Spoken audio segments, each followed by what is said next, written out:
በጭራሽ የእውነት ሊሆን አይችልም። ኤፍራታ ናታንን አልፈልግም ብላ ሌላ ሰው አፍቅር ያለው ልትሏችን እንዴ? እና ስታስቢው የኤፍራታ ሰርግ የሚያመልጠኝ ይመስልሻል? ሰርግ ሐረግ ድራማ ክፍል 63 እንዴት አያችሁት? ሀፌት መቼም ቢሆን ኤፍራታን ሊያገባት አይችልም። እንግዲህ ከአሁን በፊትም በግድም በውድም ብሎ በደካማ ጎኗ ናታንን እገለዋለሁ ወይንም ደግሞ ታገቢኛለሽ ብሎ ባላት ሰዓት ልትፈርምለት ስትል ነገር ግን ናታን ከተኛበት ተነስቶ አድኗታል። ታዲያ አሁን ላይም ደግሞ እንግዲህ ሀፌትን ልታገባው በተስማማችበት ሰዓት ሔዋን እውነታውን ደርሳበት እንግዲህ ኤፍራታን ልታግዛት ሄዳለች። ታዲያ ኤፍራታ የተፈጠረው ሙሉ በሙሉ ለሔዋን ከነገረቻት በእርግጠኝነት ሀፌትን ልታገባው አትችልም። እንግዲህ ቤዛን ከእስር ቤት አስፈታሻለሁ፣ እሰርጋችን ላይ መገኘት አለብሽ እያላት ነበር።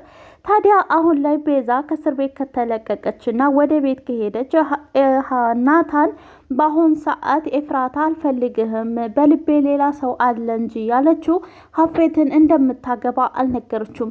ታዲያ አሁን ላይ ደግሞ ቤዛ ምናልባትም ናታን ኤፍራታን እንዲጠላ ስለምትፈልግ ሀፌትን ልታገባ እንደሆነ ስትነግረው ናታን ደግሞ ምን እንደሚል አላውቅም። ብቻ ግን ናታን ይረዳታል፣ አስገድዷት እንደሆነ ይገባዋል ብዬ አስባለሁ። ሐረግ ድራማ ክፍል 63 እንዴት አያችሁት? እንግዲህ ሐረግ ድራማ ከክፍል 1 እስከ ክፍል 63 ድረስ እጅግ በጣም ደስ የሚልና አሪፍ ድራማ ነበር። ታዲያ አሁን ላይ ግን ሀፌት ኤፍራታን ካገባት ድራማው በጣም ነው የሚያስጠላው። ስለዚህ ምክንያቱም ሀፌት የናታን ወንድሙ ነው። ናታን አያቅም፣ ፂ አታቅም። ነገር ግን ሀፌት እህቱና ወንድም እንደሆኑ ያውቃል።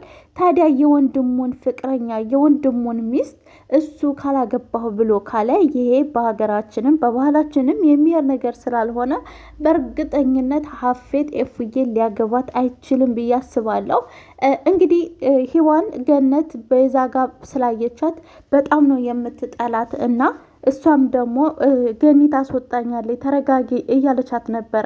እውነት ለመናገር ሔዋን መጀመሪያ አካባቢ ቤዛ ጋር ስትገናኝ በጣም ነበረ የምታናድደኝ እና አሁን ላይ ደግሞ እንግዲህ በጣም ነው የወደድኳት ከኤፉዬ ጎን ስለሆነ ማለት ነው።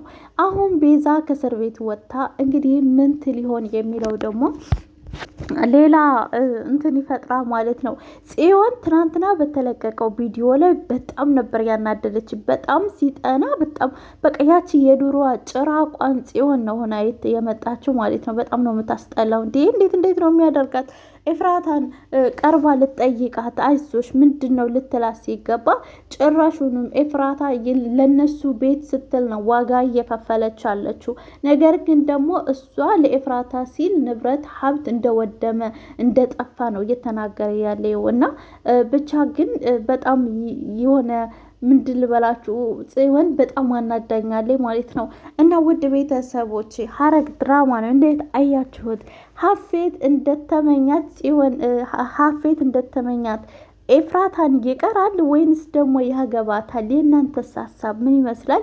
እኔ ግን 100% አያገባትም እንደተመኛት ይቀራታል እንጂ ማለት ነው። እና አሁን ላይ ደግሞ ቤዛ ወደ ቤት ከመጣች ኤፍራታ ሀፌትን ልታገባ እንደሆነ ለናታን ከነገረችው ናታን ይጋደላታል እንጂ ኤፍራታ ሀፌትን እንድታገባ አይፈቅድላትም። ምክንያቱም ለሱ ስትል ዋጋ እየከፈለች እንደሆነ በደንብ አድርጎ ይገባዋል። እንግዲህ ሀፌት አሁን ላይ ወንጀሉ እየበዛበት ስለሆነ መሄጃውን ይፈልገዋል። ወደ ውድ ቤተሰቦቼ ሰብስክራይብ ላይክ ማድረጋችሁ እንዳትረሱ። ለምታበረታቱኝ አመሰግናለሁ። የኔ ውዶች ክበሩልኝ። ሀገራችንን ሰላም፣ ፍቅር፣ አንድነትን